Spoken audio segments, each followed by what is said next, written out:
like it's generational. It's generational, and always, and it's not always a bad thing. Yeah. But it's that idea of like, if I'm now, or if my partner is now identifying that this is a concern, it should not just be like, that's just how I am. That's how we all are. That's how we all family are. Is correct. There should be some ability to be flexible. Yeah.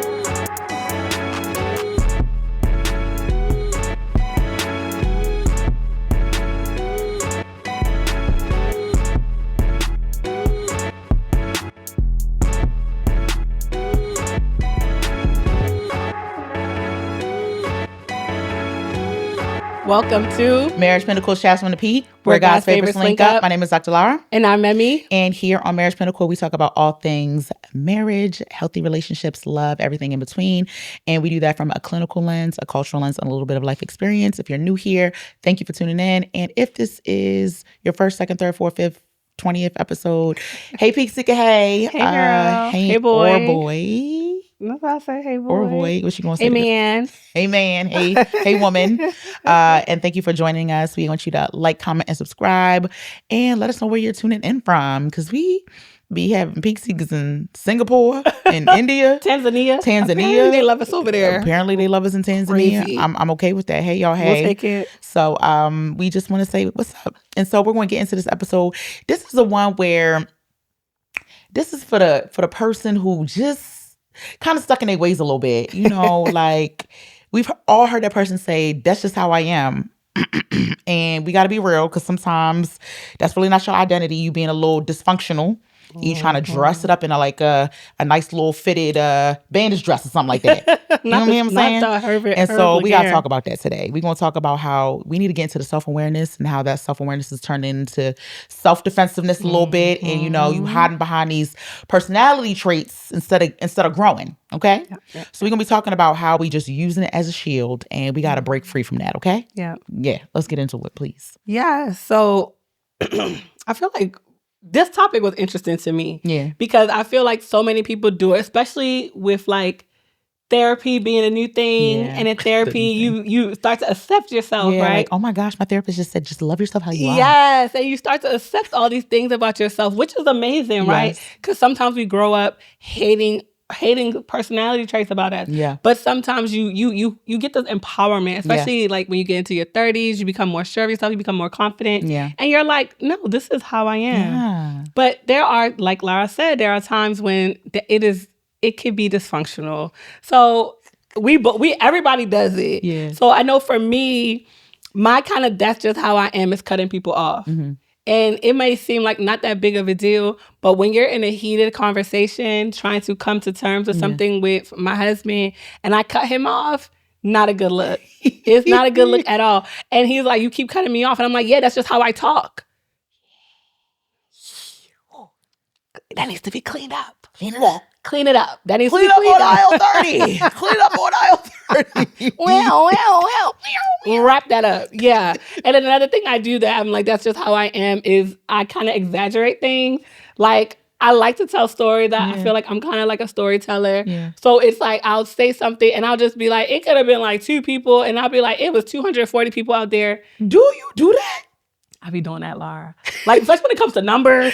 I'm going to fudge the numbers just a little bit. I'm going to inflate those numbers to make it sound big. And then like, I'm looking back, like, that's a form of lying, ain't it though? Like, I got to fix that. That is not cute. Do you do that? I be doing that. Like, Lara, even up until today? Just find out things about your partner. It's crazy.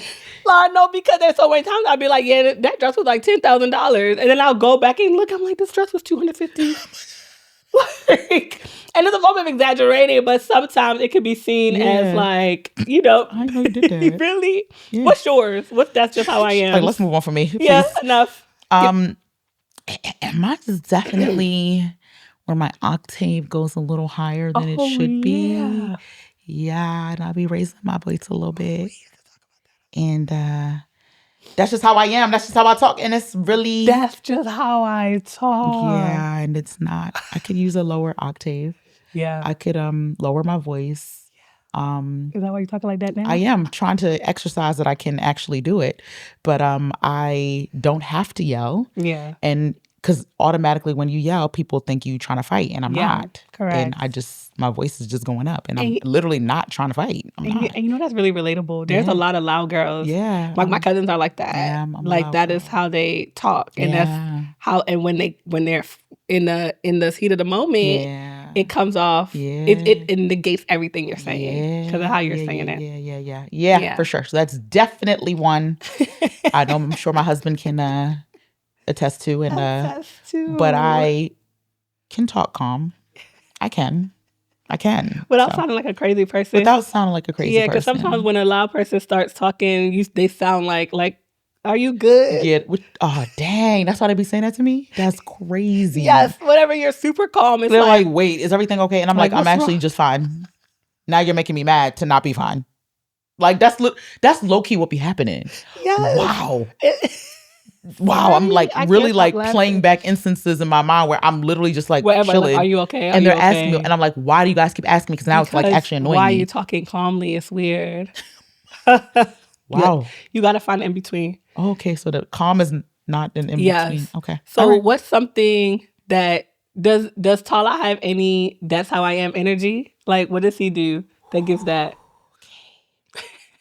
So something that Tala does, and he won't even use that's just how I am. Yeah. But it's just like, it's kind of like a, right. Like, what's the big deal? What's the big deal? Yeah. Oh my gosh. I could, like, my blood is boiling thinking about it. So I will say, like, if we're talking before he goes to work or something like that, and I'm like, Levi, have a good day at school. Tala, have a good day at work. Mm-hmm. Oh my gosh. Y'all, for those of who are listening audio, I am strangling my microphone right now because, excuse me, and I'm like, and then, oh my God. And so I'll be like, Tala, don't do that. Say have a good day back. Please. Like, Tala, please. And in his mind, he's like, you already know how I am. He's saying, no, I think in his mind, he's saying like, okay, thanks. Like in his mind, he's saying, okay, thanks. But the words coming out of his mouth are, Yeah. One day, Levi was like, Mommy, are you okay? Because Tala, stop saying that to me. Like, yeah, it was bad. I was like, stop doing that. In your mind, whatever's going on in your mind is not being communicated. It needs to come out. It needs to come out. You need to make it seen. So stop that. Yeah. No, that would drive me nuts. What? Yeah. No. And I didn't realize it until I was like, is he saying mm-hmm? And he is saying mm-hmm. And I'm like, what? Sir? Is everything okay? Mm-hmm. What? For the love of God. That's how I feel. Oh my God. Sorry, putting your business out there, but this one, we love you, Tala. Put it in the chat if you agree with me, because I'm like, am I crazy? I was like, okay, maybe I can grin and bear it, and I just won't, it's not a big deal. Yeah, but it's a big deal. It's a big deal. Stop that. It's a big deal. Stop. Mm-hmm. Have a good day. Mm-hmm. Too much. Yeah. So that's what he did. That's what he did. Yeah. Sorry. What does Dapo do? Oh my God. So Dapo is a huge basketball fan. Yeah. Like NBA comes and everything shuts down. And so every time it's basketball season, I always forget how early it starts. Oh. I always associate basketball with like the start of it being cold outside. Okay. So literally this past week, I'm in the kitchen, we're cooking, and then the TV goes on and I just hear and I'm like, it is not basketball season already. It's no way. And he's like, yup, get ready to not see me for the next 6 months. And I was like, I'm sorry, what? Like, turn it off. Like, I'm not ready to see basketball on every single TV in the house, all times a day. They be watching basketball till 2 a.m. in the morning. Wow. And he's like, you already know what it is. This is that time of the year. Wow. And I'm like, let's back. Yeah. Give my husband back. Can I get my husband back, please? Yeah. Oh, yeah. That's one that drives me crazy. Wow. Basketball season, like, you already know. Like, and the kids are like, oh, man. Well, Daya, of course, is happy. But he was like, oh, here we go. Gets on my last nerves. Girl. So, so today, as we go through this episode, we're just talking about how that's how I mean, we gave kind of lighthearted. Yeah. But we're going through how that's just how I am can be more toxic and really, really block your growth in a relationship. For sure. And I think it's interesting because I think people are so quick to say, that's just how I am. And instead of really saying, is this how I should stay? Right. Exactly. There's some things I could probably change about myself. And I'm like wondering, so maybe like, what do you think are some of the causes people actually hide behind this, like, that's just how I am defense mechanism? Because I think it is kind of like a defense mechanism a little bit. 100%. So I think some of the things that happens is that there's a lot of fear, right? For sure. And so there's fear of change. Like, you don't know what happens if I let go of this personality. Like, let's say some people will say, I'm just really blunt. Like, I'm just very straightforward. I don't mince my words, right? That's a really big one, right? So to some people, that is how they've built their persona around being the blunt one, the straightforward one, the one that does not bite their tongue, right? And so the idea of having to change that, it's, okay, then who am I if I let this go? Will people still want to be around me if I'm not the straight shooter friend? If there's fear of rejection, there's fear of being misunderstood. If there's something happening and I don't start talking, are people going to ask me like, dang, she's fake, right? And or some people will say like, I just don't really do emotions. Like, I'm not an emotional person. It's like, you're protecting something there, right? Sure. And I think that's actually interesting because I don't think there's anything wrong with being the blunt friend or being the straight shooter or whatever. I think it is a concern when it's overly blunt and you're not able to pad it with anything, because you can still be very direct in your communication 100%. Style without having to without sparing people's feelings just to get your point across. Correct. And I think that's no one's telling you to change and stop being blunt or stop being a straight shooter. I think you don't have to hit the bullseye every single time. No, you can hit to the left and to the right a little bit. And there's an element of wisdom in, if we're talking about being blunt, specifically, there's an element of wisdom that goes there. Not every situation requires a bluntness. It doesn't. It's kind of like you have all these knives, right? You have different types of knives for different reasons. Absolutely. You have your sharp knife for the beef. You have your butter knife for the butter. Because if you use a sharp knife on bread and you try to butter it, you're going to cut it up. Bread up, right? So it's like the wisdom in that kind of situation that comes from knowing when to be blunt or when to be straightforward. Some situations require more finesse. Yeah, for sure. Can I? Real quick, and I could have left it to myself and didn't have to say nothing. Why did I just say absolutely? I was saying exactly and absolutely at the same time. You hungry? I don't know. But I just felt the need to say that out loud. Absolutely. It's hilarious. Please. I think this one is from me because I feel like in my family, this next one is childhood norms and family culture. And I think that is like when I went back to the yelling, my sister, probably the lowest out of all of us, but all of us are the same in how we kind of communicate. And I feel like it's very much a familial thing. It's a familial culture, right? It is something my brother and I were talking about it the other day. Like there's certain traits we want to get up out of us, but it's like character development within our family. Right. Like it has been stuff that has been formed within our family. And it's just like, oh yeah, that's just how we are in our family. Yeah. That's just how we are. That's another big one. It's just how we are in our family. And it's interesting because like the loudness extends to my entire family. Like literally, like I have my cousin, I call her my cousin, but it's my cousin's wife. She's like, yeah, y'all Ajayi, y'all are loud. It's sort of loud. That's Ajayi is my mom's maiden name. And she's like, all of y'all.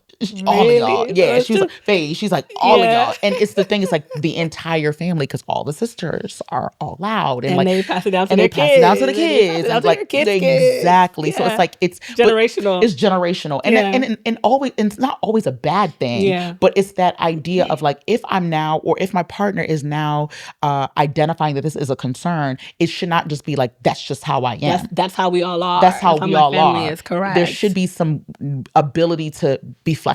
Yeah. And I think that's good too, because it also speaks to why you would defend that. Correct. Right. Absolutely. It's why I would be like, that's just how I am, because that is, you also share that identity with the people you love. Yeah. Mm-hmm. So it's like, now you want me to change that about myself. Yeah. Then are you saying that my mom should also change, and then my aunties should change, and my cousins should change? Yeah. Like, no, that's what we do in my family. Exactly.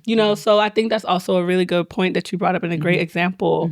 And And I think what can be dangerous about the term "that's just how I am" is that you don't realize when these personality labels become excuses. Yes. And you don't realize when you are justifying bad behavior. You know, because you're just like, oh, that's just I am a quiet person. Yeah. I don't really I don't get engaged in the mess. That's my big thing. Oh, I don't do drama. Yeah. So it comes off. I could be I'm the opposite. The blunt friend. I'm the opposite. I'm the non-confrontational friend. Yes. And my thing is like, oh, I don't do drama. I don't do drama. What you say?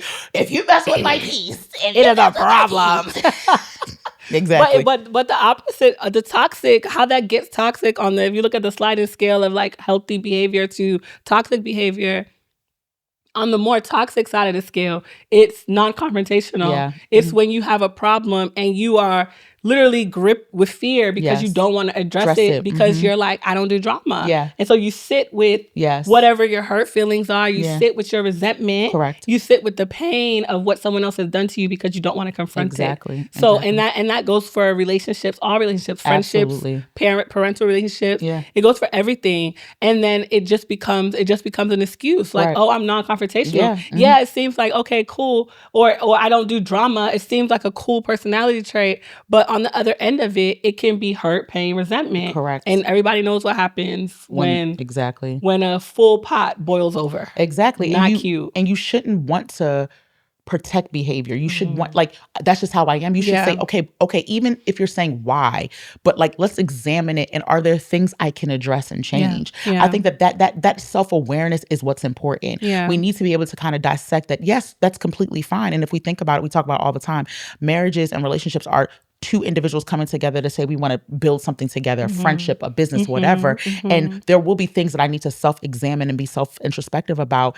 And then is that imposing on my safety, or is that imposing on like someone else's safety, right? It's what's keeping me safe, sure. But is it imposing now on somebody else's safety? That's really good. You know? That's really good. Yeah. And I like what you brought up about the partnership, because one of the things I think we say all the time, like the beauty of being in partnership, the beauty of being in a relationship with someone else is that person pushes you. Yes. It pushes you Absolutely. out of your comfort zone. Yeah. Like when people, you hear that a lot. You probably see it on social media a lot. Like, this person has made me better. Yeah. Right? Or this person has made me a better version of myself. Absolutely. And that is what we want to see in your relationship. You want to be in a relationship where this person is pushing you to be better. Absolutely. And that is happening because you know that being in a relationship with this person, I do want them to feel safe. Absolutely. I do want them to feel emotionally safe with me. Yes. So if I'm doing something, if I have a personality trait or that's just how I am,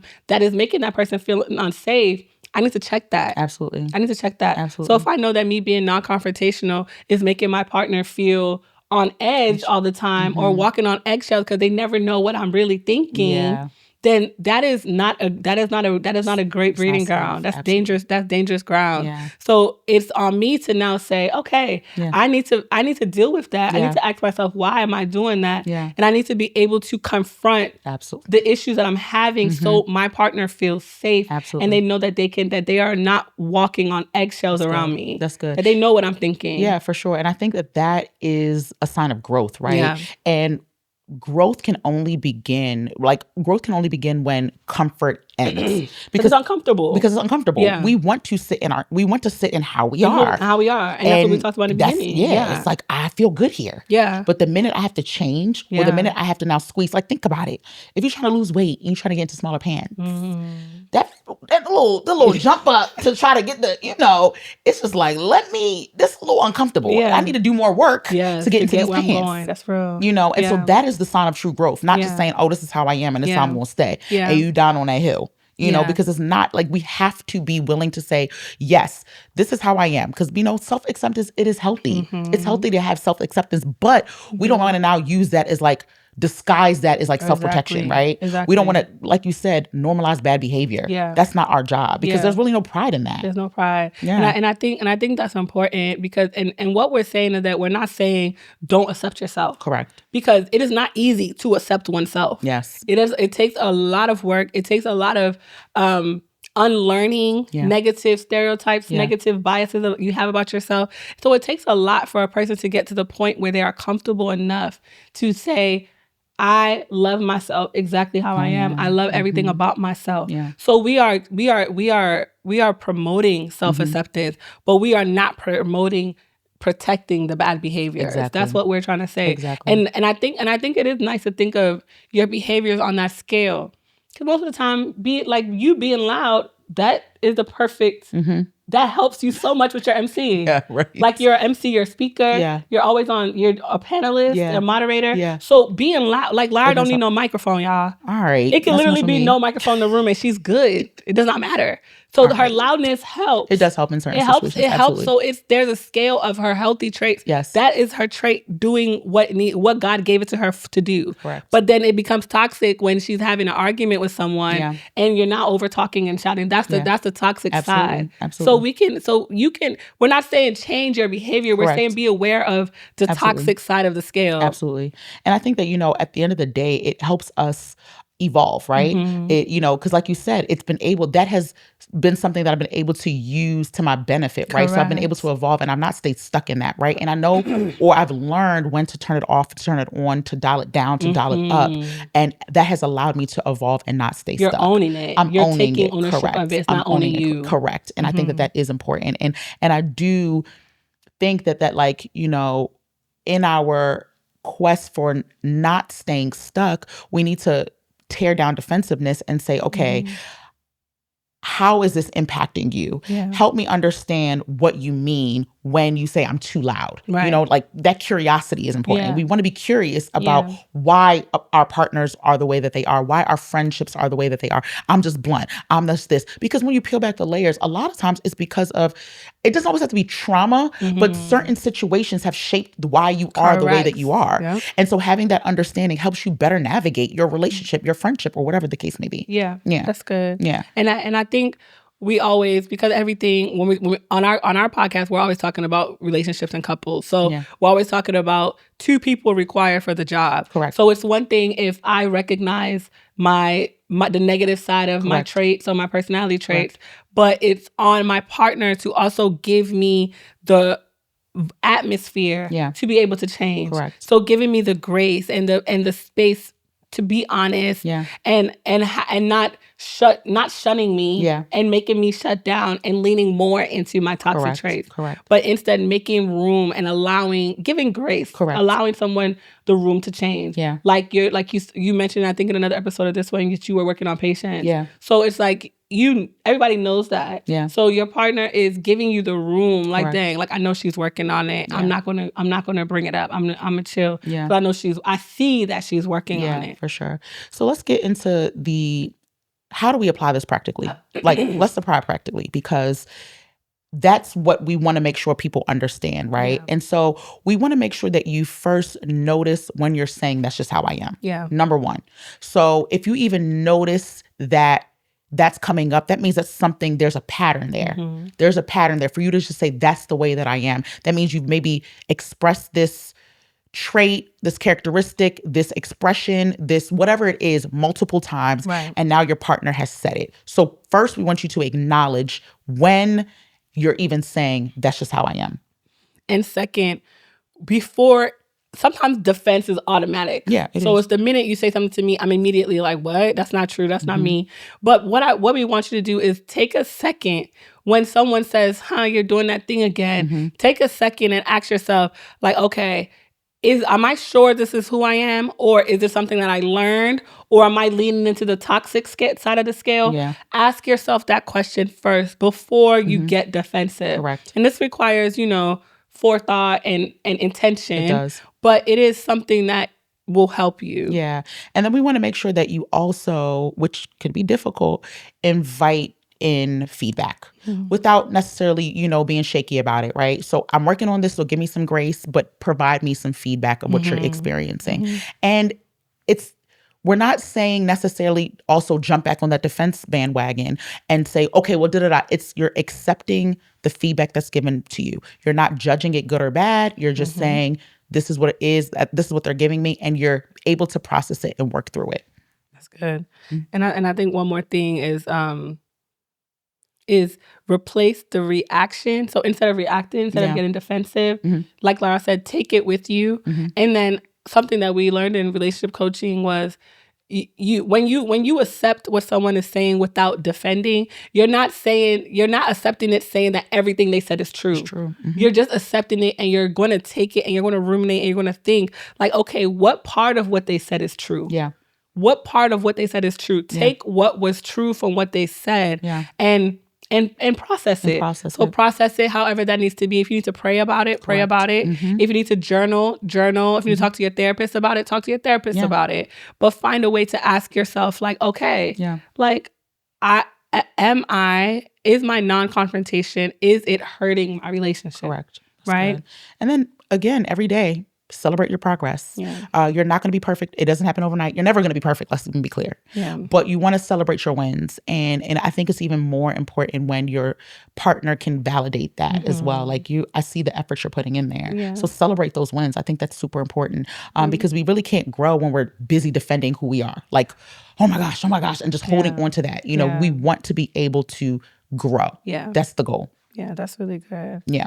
So for our listeners, thank you guys for listening so far. We want to ask you guys, what is one behavior that you've been defending instead of developing?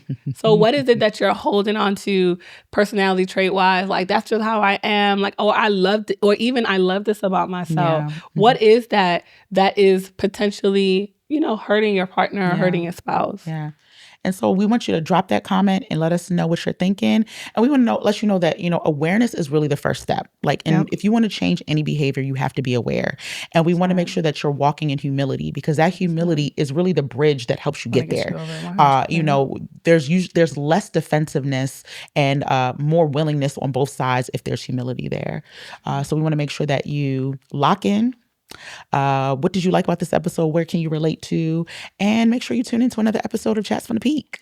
Bye.